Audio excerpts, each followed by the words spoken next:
Mick Gillispie along with Hall of Famer Tommy Lasorda, longtime Dodgers skipper, but many, many years with the L.A. Dodgers. Good to see you. How you been? I'm fine, thanks. You know, I had a little scare in New York. I went to the draft meeting, and so I kind of felt woozy and found out that I had one of the arteries was clogged up about 90%.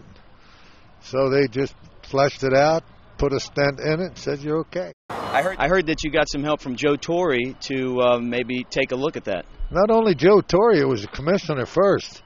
They wanted me to go to the hospital. I said, hey, I'm not going to the hospital. There's nothing wrong with me. And the commissioner said, yes, you are going to the hospital. And then Joe Torre come in after him, and he said, you go to the hospital. So I said, okay, I guess I go to the hospital. I did, and they found out that one of my arteries were 90% blocked. So thanks, Joe, and thank Commissioner. Well, you've been in baseball for many, many years, and I think to me what is remarkable is the job you've done, not as a two-time World Series manager, but as an advocate for the game of baseball. Well, you know, I love the game, and I love the Dodgers, so wherever I go, I spread the word Dodger baseball, Dodger organization, and this is my 63rd year with the Dodgers. I'm proud of that. And I love every minute of it, and I'll always be a Dodger. I will never, ever go anywhere else. I will die a Dodger. You came up as a minor leaguer, and you're here working with the Chattanoga Lookouts, the Double-A club in the Southern League, and you were a guy that eventually got to the big leagues. What does it take to get, if you're not a top prospect, over the hump and get to the major leagues, at least to get a cup of coffee and a chance? Well, you got to have the basic fundamentals. If you got that, then you got a chance. You got to be able to field. You got to be able to hit. You got to be able to run. You got to be able to throw. If you can do those things, then you got a chance to play in the big leagues. And when I managed in the minor leagues, 71 players left me and went to the major leagues somewhere. And when I took over as manager of the Dodgers in 1977, there was 18 of the 25 guys on that team played for me in the minor leagues. So what we did a lot of hard work on the field. We worked, and we not only won in the minor leagues, but we won in the minor leagues, we won in the major leagues, and we won with the practically same guys. Some have said that the game of baseball has changed since the 70s and the 80s. Do you feel like it's changed at all? It's changed a little bit, sure. Everything changes. You know, I don't like the pitch count. I don't like interleague play. Before interleague play, we were the only pure World Series in sports. Football, they played teams before. Basketball, the same thing. Hockey, the same thing. But in baseball, you never played the other team in the American League. So now you're in the World Series, you're playing for the first time, you don't know them, they don't know you, and by golly, that's when the fans find out that there's going to be an interesting game.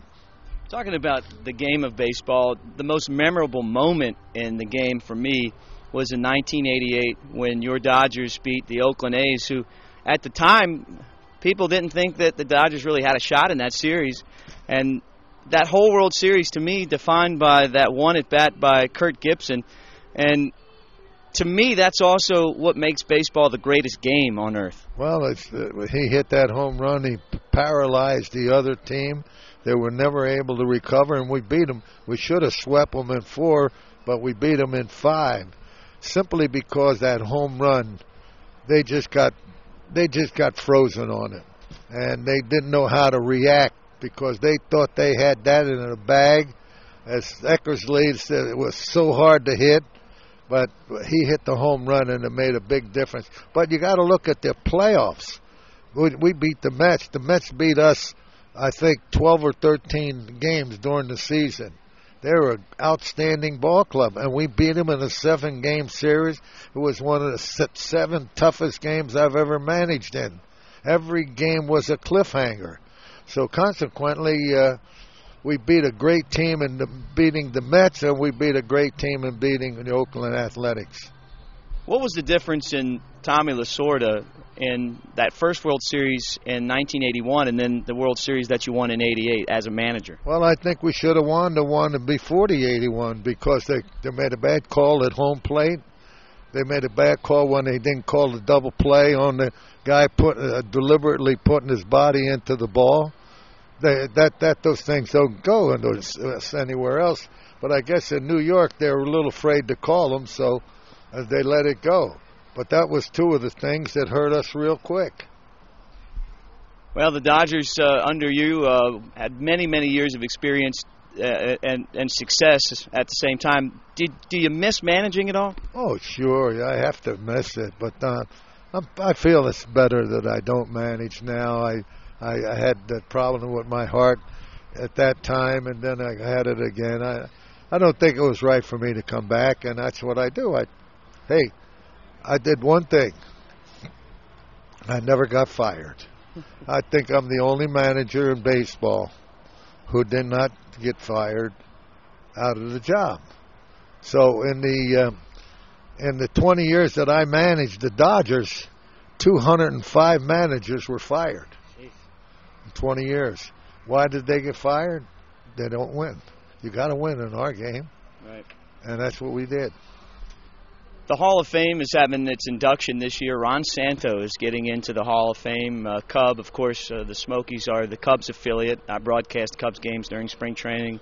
And Ron Santo, a very big advocate of baseball in his life. Your feelings on Ronnie getting into the Hall of Fame, and are you planning on being there in Cooperstown? He should have been in earlier. His record numbers didn't change. They were the same then, and then we got him in there now. That's just a fact that it takes some time to get him in. He should have been inducted into baseball's Hall of Fame a long time ago. Because if you check his numbers against Brooks Robinson's numbers, he had more home runs, drove in more runs, but Brooks played on the winning team, and that made a difference. But he finally got it. But if only we could have voted for him before he died, then he can go to heaven feeling pretty good. Yeah. That's a tough one. Tommy, thank you so much for taking time for us. And, again, we appreciate the work that you do for not just the Dodgers, but for baseball itself. Thank you very much.